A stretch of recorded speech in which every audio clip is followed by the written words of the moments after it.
suis avec ma copine Agatha, qui est docteure en éthologie. Mais Agatha, qu'est-ce que c'est l'éthologie? Eh bien, Jeanne, l'éthologie, c'est l'étude du comportement des animaux. Et il s'avère que parler d'éthologie, on peut le faire à tout âge et sous plein de formes, notamment par l'intermédiaire de certains types de livres. Parce qu'Agatha est comme moi une férue des livres, elle aime beaucoup l'illustration, et du coup, ensemble, on a fait une sélection de 6 documentaires qui parlent des animaux. Alors c'est vrai que les documentaires, ils ont pas très bonne réputation. On les voit un peu comme des bouquins poussiéreux qu'on lit pour préparer un exposé, et maintenant c'est un petit peu vintage en plus parce que vu qu'on a internet, Wikipédia et compagnie pour préparer tout ça, on a moins besoin de livres. Mais du coup, les documentaires permettent une source de créativité et d'originalité que l'on n'a pas sur internet avec des photos sur Wikipédia. C'est ça, vu que maintenant il n'y a plus besoin de faire des bouquins trop généralistes avec beaucoup de photos et de choses à découper pour mettre dans son exposé. Les créateurs de documentaires se font plaisir niveau illustration, visuel, montage, sujet, etc. Et du coup, on a 6 bouquins à vous présenter pour découvrir de chouettes documentaires sur les animaux, qui sont validés par une docteure en éthologie. On a choisi des livres illustrés, parce que, avec Agatha, on en a discuté, et on trouve que les livres avec des photos, ici il y en a, quand il y en a, parce qu'il n'y en a plus beaucoup, souffrent souvent d'une mise en page un peu old school, rétro, parfois ringarde, pas tous, il y en a peut-être des très jolis, mais c'est vrai que nous on aime bien l'illustration. et on voulait voir aussi plein de formes d'illustration, des choses très graphiques, des choses un peu à l'ancienne, etc. Et pour voir un grand panel de dessins possibles. Et vous allez voir, des fois c'est pas parce que c'est illustré que ça manque de réalité scientifique. Et on commence par ces 2 documentaires. Alors le tout premier c'est Les bêtes biscornues, saugrenues, toutes nues. Écrit par Jean-Baptiste de Panafieux, illustré par Benoît Perrault et Lucie Riolan aux éditions Gulfstream dans la collection Dame Nature. C'est un livre dans une grande série qui parle de tout plein de choses différentes et le concept, donc là ce sont que des animaux étranges et bizarres dont on n'a souvent pas entendu beaucoup parler. Alors il y a des classiques comme l'ornithorynque qui est un mammifère qui pond des œufs mais qui allait ses petits, mais il y a aussi le aïe-aïe, le pangolin, l'oryctérope, le poisson chauve-souris qui ressemble à rien, la lamproie, la baudroie qui est au fond de l'eau avec sa petite lumière pour attirer des proies. Et donc c'est plein d'animaux dont on n'entend pas souvent parler. Et ce qui est assez sympa, c'est qu'il y a donc un dessin naturaliste un peu sérieux pour montrer à quoi ressemble l'animal, avec plein d'informations sur sa taille, où il vit, etc. Et il y a aussi plein de petites anecdotes sur en quoi est-ce qu'il est si bizarre et si étrange, avec des illustrations plus humoristiques pour appuyer ce propos-là. Voilà. Le deuxième qui lui ressemble un petit peu dans la forme, c'est Les sociétés animales. Les sociétés animales à petits pas, chez Actes Sud Junior et par Antonio Fischetti et Cléo Germain. Et celui-ci, en fait, je l'ai pris parce que je trouvais qu'il expliquait plein de concepts, parfois un peu pointus, mais de manière simple, et qui apporte du coup plein de choses parce que la vie en société, c'est chez plein d'animaux ultra différents, des poissons aux insectes en passant par les mammifères et les oiseaux. Et puis la vie en société, ça inclut de trouver son chacun ou sa chacune, ça inclut de savoir comment communiquer avec les autres, ça inclut de savoir comment chercher sa nourriture, enfin plein de choses. Du coup, ça permet de traiter plein de questions d'éthologie en abordant des fois des choses un peu complexes. Par exemple, ça parle de la culture chez les animaux, qu'est-ce que ça veut dire. Ça parle aussi de migration, de séduction, du chant des oiseaux, voilà. Comment ils s'enseignent, plein de choses. Puis avec certains termes qui sont déjà un petit peu poussés, par exemple, il parle des lecs, qui sont des regroupements où il y a les mâles qui viennent parader et faire les beaux gosses pour que les femelles les choisissent, qui est un type de sélection qu'on retrouve surtout chez certains oiseaux, etc. Et tout ça c'est expliqué dans le livre, avec plein de mots bien décrits. Voilà. On a commencé par ces 2 livres-là parce qu'on trouve que c'est ce qui ressemble le plus à des choses classiques qu'on attend d'un documentaire, mais avec un petit twist sympa sur l'humour, l'illustration, etc. Mais vous allez voir qu'on a d'autres titres qui vont de plus en plus loin dans l'originalité et qui sont aussi très chouettes. Mais ces 2-là sont vraiment très cool. Moi, je pense que je les conseillerais à partir de fin de primaire, début collège. Mais je les ai feuilletés tous les 2 et j'ai appris des tas de choses moi-même alors que j'ai quitté l'école depuis longtemps. Donc ils sont vraiment très très cool. Et surtout, ouais, qui suis très bon public, j'ai bien rigolé. Et surtout aussi, il faut dire que ce sont des séries et qu'il y a plein de livres dans chacune de ces séries où vous pouvez apprendre plein de choses. Et ils sont tous toujours hésités, vous pouvez les demander à votre libraire ou à votre bibliothécaire, il n'y a pas de souci. Le suivant, c'est un de mes chouchous et j'ai eu beaucoup de mal à en choisir qu'un seul parce que je suis amoureuse beaucoup de mal. Voilà. C'est Requin d'Owen Davey qui est chez Gallimard Jeunesse. Alors il faut savoir que ce livre-là fait aussi partie d'une série. Il en a fait un sur les félins, un autre sur les singes, et il y en a bientôt un qui va sortir sur les insectes et les coléoptères. En novembre. Il est très très joli. Il est vert fluo, vous pourrez pas le louper. Et surtout, moi j'étais tombée totalement amoureuse de son très gros livre qui s'appelle Les Merveilles de la Nature, qui est aussi sorti chez Gallimard, et qui parle de choses très très très variées, dans lesquelles j'ai aussi appris plein de choses, et j'aime beaucoup son style, qui est un peu graphique, qui est un peu rétro. Il reprend un peu le style de certaines illustrations très cubiques, géométriques des années 60. Et au niveau du contenu, je trouve que c'est déjà assez poussé, parce que déjà, bon, ça parle des requins, c'est chouette, parce que les gens ont peur des requins. Les enfants adorent les requins. Voilà. Alors que en fait, les requins sont des bestioles qui ne passent pas leur temps à manger les surfeurs, c'est pas vrai. Sont des animaux assez passionnants au niveau de l'évolution, au niveau de ce qu'ils savent faire. Il y a des centaines d'espèces de requins. Il y a des requins qui vivent au fond de l'eau, d'autres qui mangent des planctons, qui pondent des œufs, d'autres qui font des petits qui sont déjà formés dans leur ventre. Enfin, il y en a des minuscules, il y en a des immenses. Et il parle dans le livre aussi bien de l'anatomie du requin, qu'est-ce que c'est un requin, comment ça fonctionne, où ils vivent. Tous les requins, il y a une page qui est rigolote où il donne des médailles à celui qui est le plus grand, celui qui peut avoir certains un peu super pouvoirs. Et puis à la fin, ça explique aussi pourquoi est-ce qu'il faut les protéger. Et je trouve qu'au niveau du contenu, il y a aussi plein de mots un peu compliqués qui prend bien le temps d'expliquer. Et je trouve ça chouette. Et c'est très pointu pour les enfants qui sont passionnés, les adultes aussi, hein, mais pour les enfants qui sont passionnés par un animal, moi je l'ai feuilleté, j'ai trouvé que c'était très pointu sans être jargonnant à l'extrême non plus. Ça prend pas les enfants pour des crétins, on leur parle avec du vocabulaire scientifique, et je pense que pour des enfants qui veulent se vouer à des carrières plus tard scientifiques, c'est vraiment génial pour leur ouvrir l'esprit et découvrir plein de choses. Et ce que je trouve aussi intéressant, c'est un détail, parce que souvent, en fait, vous le savez peut-être, mais les animaux, pour s'y retrouver dans toutes les langues, ils ont un nom latin, qui est le même dans toutes les langues. Et en fait, à la fin, pour pas brouiller la lecture, il a mis le nom de toutes les espèces de requins avec leur nom latin par ordre, c'est-à-dire les grandes familles, pour les retrouver page par page, pour voir à quoi ils correspondent. Et je trouve ça bien. Par contre, c'est un album plutôt dédié aux ados, grands ados, quoi. Enfin, je pense qu'à 8 ans, à moins d'être vraiment un gros passionné, psychopathe des requins, comme parfois les enfants peuvent l'être, c'est quand même très pointu. Plutôt collège. Plutôt collège. On attaque une autre catégorie qui change un peu, ce sont des livres qui nécessitent de les bouger. Les livres un peu interactifs. On aime bien ça. Les livres animés avec des flaps et des surprises, parce que dans notre tête, on a toujours 3 ans et on aime bien jouer avec le livre. On en a 2 qui sont assez différents. Donc dessus-dessous, en fait, c'est aussi une série. Mais celui-ci, c'est dessus-dessous les animaux. Il y en a d'autres sur les fonds marins, sur plein d'autres choses, la campagne, voilà. Celui-ci, c'est d'Anne-Sophie Baumann et Clémence Dupont aux éditions du Seuil. Moi, celui-ci, je l'ai découvert à Noël et je me suis jetée dessus comme la pauvreté sur le monde. Et en fait, ce qui est très bien foutu, c'est que il explique l'anatomie. En fait, il y a plein de vignettes à soulever qui montrent comment ça fonctionne dans le corps d'une poule, donc un oiseau, une vache, un mammifère, une vipère, un reptile, un grand requin blanc pour un poisson, l'escargot, qui est un mollusque gastéropode. Et moi, j'ai appris plein de choses. Par exemple, savez-vous que, en fait, l'escargot, il pond ses œufs par un trou qui est au-dessus de son cou, à la base de sa coquille. C'est pas du tout là qu'on penserait qu'il pondrait ses œufs. Ça fait un peu alien. Un petit peu. Et il y a plein d'autres choses. Par exemple, aussi, on apprend que les serpents n'ont pas de vessie, ou que finalement, les poumons de l'escargot sont sous sa coquille plaquée. Enfin, il y a plein de choses. Alors, outre qu'il y a de l'anatomie qui est un peu poussée, ça explique aussi plein de choses sur comment vit l'animal et sur plein de trucs. Et moi, je sais que j'ai appris aussi plein de choses parce que rien que savoir comment se forme un œuf dans le système reproducteur de la poule, tout le monde ne le sait pas forcément. Pour les apprentis vétérinaires en devenir, ça va être hyper fascinant. Le second qui se manipule, donc c'est celui-ci.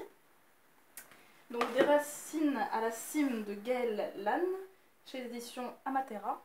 Alors moi déjà je le trouve très beau, il est assez grand, je sais pas si on voit à mon échelle. On peut cacher 2 Agatha derrière. Voilà.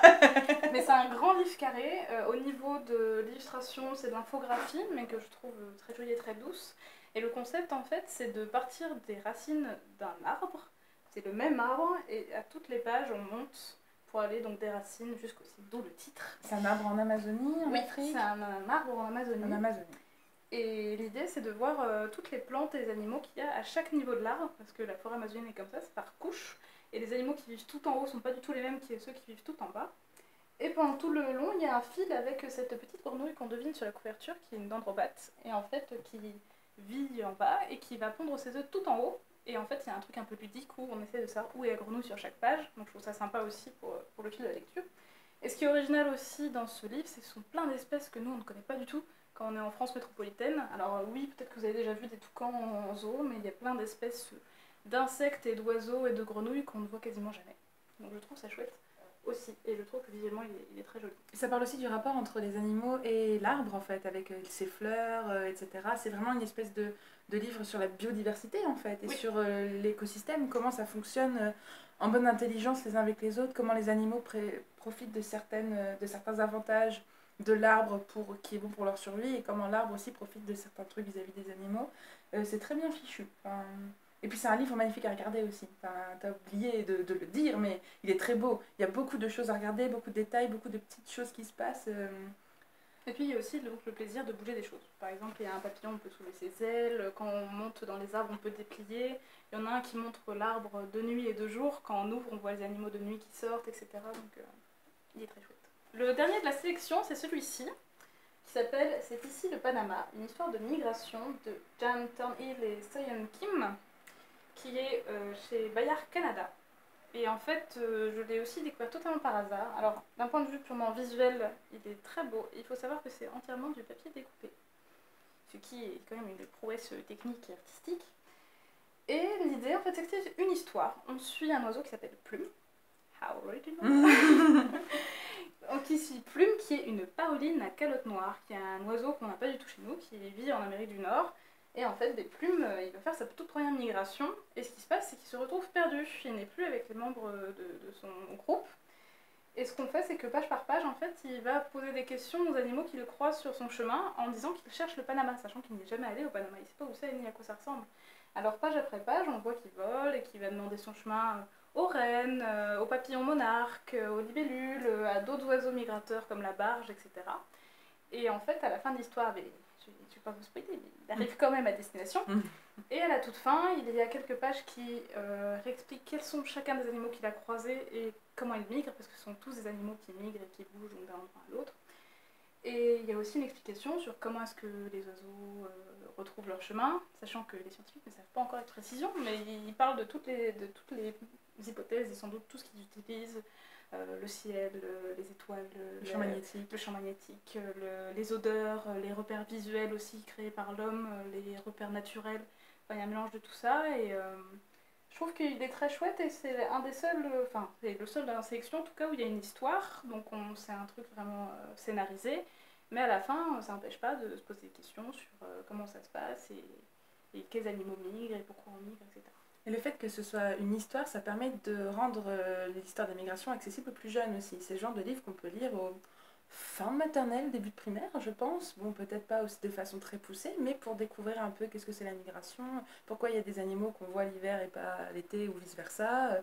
C'est assez chouette et du coup, de passer par la fiction, ça permet du coup de le rendre encore plus accessible à encore plus de gens. Et puis je trouve que voilà, le rendu du dessin est très poétique. Je crois que c'est de l'aquarelle sur du papier découpé. C'est des couleurs douces, voilà. Il est très joli. Alors il faut savoir que toutes les deux, quand on était des petites filles, on adorait lire des documentaires. Pour moi c'était plus quasiment uniquement sur l'histoire. Et toi je pense que c'était beaucoup sur les animaux. Un petit peu l'histoire mais aussi un peu sur l'histoire. Parce que Gata est bien sûr une personne formidable qui s'intéresse à énormément de choses. Mais c'est vrai qu'avec l'arrivée d'internet, etc., moi personnellement par exemple j'ai arrêté de m'intéresser aux documentaires et j'ai recommencé à m'y intéresser en travaillant en librairie pour proposer des choses chouettes à mes clients. Et moi, en fait, il s'avère qu'une fois, Jeanne m'a emmenée au Salon du livre jeunesse de Montreuil, à Paris, et c'était en 2014, et moi j'étais là genre oui, mais bon, je suis pas sûre d'y trouver franchement mon compte, et... Elle a acheté plus de livres que moi. Voilà. Et l'un des premiers stands sur lesquels je suis tombée, et voilà, c'était plein de documentaires, je me suis dit, ah mon dieu, mais il est vachement bien celui-là, il parle de ça, ça, ça et ça, je savais pas que ça existait, et voilà, c'était en 2014, et depuis j'ai acheté beaucoup de livres documentaires sur plein de sujets. Sur les animaux toujours, mais un sujet quand même. Il faut savoir que là, on rentre dans la période de fin d'année, de septembre à décembre, qui est la meilleure période pour la création de documentaires en France. Il faut savoir que les documentaires dans les librairies généralistes pour la jeunesse, ça se vend surtout à Noël. Et c'est maintenant que du coup les éditeurs vont nous éblouir avec des super livres qui vont sortir de maintenant jusqu'à fin novembre, début décembre. Donc si ça vous intéresse et si vous voulez un peu feuilleter ce qui se fait de nouveau, de créatif, de beau, d'original, n'hésitez pas à aller faire un tour dans votre librairie préférée. maintenant, à partir de dans quelques jours, parce qu'il va vraiment y avoir plein de chouettes nouveautés, peu importe les sujets qui vous intéressent. Alors moi je me suis rendu compte que là où il y avait plein de livres très beaux souvent qui parlaient d'animaux, c'était dans les muséums d'histoire naturelle, dans les boutiques des musées de sciences, et c'est là que j'en ai vu beaucoup. Mais aussi, c'est vrai que dans les salons du livre, c'est l'occasion de découvrir des éditeurs qu'on voit moins. Donc j'avais pu... Et il faut savoir aussi qu'au salon du livre de Paris, le salon du livre général, il y a souvent un îlot entièrement consacré aux sciences. Donc il y a aussi des livres qui ne sont pas de documentaires, mais aussi un gros pôle documentaire où on découvre beaucoup de choses. Et quand on ne peut pas aller à Paris, il faut aussi se renseigner parce qu'il y a souvent des salons du livre scientifique qui s'organisent, ou quand il y a une fête, je sais pas moi, aux Journées du patrimoine, ou quand il y a un festival scientifique dans votre ville, il y a forcément des livres qui sont sélectionnés par les auteurs, les éditeurs, les organisateurs du festival pour vous présenter des choses encore plus. Tu as parlé des musées d'histoire naturelle pour les animaux, mais de toute façon, vous allez dans un musée, peu importe le sujet, vous allez trouver des très belles sélections faites par des gens qui savent de quoi ils parlent et qui savent si le bouquin est chouette ou pas. Et vous pouvez trouver des petites pépites qui sont parfois pas si faciles à trouver en librairie généraliste ou en grande surface culturelle. Et il y a même des fois des festivals qui sont entièrement dédiés aux sciences et aux livres. C'est le cas ici à Toulouse, avec un festival qui a lieu tous les ans qui s'appelle Science et Livres, qui a lieu en octobre. Acheter un documentaire, ça représente un coût, surtout quand c'est un beau livre avec du papier découpé, des flaps, des choses de ce genre-là. Ça peut représenter un coût, surtout comme on l'a dit en début de la vidéo, quand maintenant des informations on peut les trouver très facilement sur Wikipédia. Et c'est vrai, on n'a pas forcément tous les moyens d'acheter des magnifiques documentaires pour la jeunesse, même qu'on ait des enfants ou pas, la question n'est pas là. Mais après c'est pour la vie. Oui, après c'est pour la vie que tu l'as, Agatha. On est des collectionneuses maladives, donc faut pas nous écouter. Et du coup, c'est vrai que ça peut représenter un coût, mais n'hésitez pas, si ça vous intéresse, d'aller dévaliser votre bibliothèque municipale ou le CDI de votre lycée, parce que généralement les documentalistes et les bibliothécaires sélectionnent avec soin des choses originales. Parfois vous allez trouver des documentaires qui, à cause d'un succès de librairie médiocre, ne sont plus édités, mais que vous pourrez toujours trouver très facilement en librairie, dans les bibliothèques. Pardon, je suis désolée, j'ai du mal. Pour moi, c'est la même chose. C'est des endroits magiques, c'est tout. Il ne faut vraiment pas hésiter à utiliser vos bibliothèques, vos CDI, vos bibliothèques d'école, parce que c'est les endroits les plus magiques pour découvrir les documentaires. Ou alors, dans les petites librairies spécialisées en jeunesse, qui peuvent avoir le luxe de garder des choses qui se vendent parfois très faiblement, mais qui sont magnifiques. Dans les grandes surfaces culturelles, c'est un peu plus compliqué, parce qu'il y a des histoires de place, de réassort, de rentabilité, qui ne permettent pas forcément aux libraires de toujours garder des petites pépites. Mais si vous avez la chance d'avoir une librairie jeunesse près de chez vous aussi pour découvrir des choses, n'hésitez pas à foncer. Voilà, j'espère que cette petite vidéo vous a plu, vous avez appris des choses et envie de découvrir maintenant plus de documentaires. Je remercie beaucoup Je remercie Jeanne d'avoir accepté de faire cette petite vidéo avec moi. Si vous avez des questions, si vous voulez découvrir son travail, vous pouvez aller sur son blog lenitpi.com, je vous mets tous les liens en bas comme d'habitude. Elle poste plein de super articles sur la vulgarisation scientifique, notamment sur l'étude du comportement des animaux. N'hésitez pas si vous avez des questions ou des suggestions de chouettes documentaires que vous aimez à les poster en commentaire en dessous, parce que moi je suis encore en train de redécouvrir tout ce genre-là que je trouve foisonnant de créativité. Et puis voilà, en attendant, je vous dis à la prochaine et je vous souhaite d'excellentes lectures.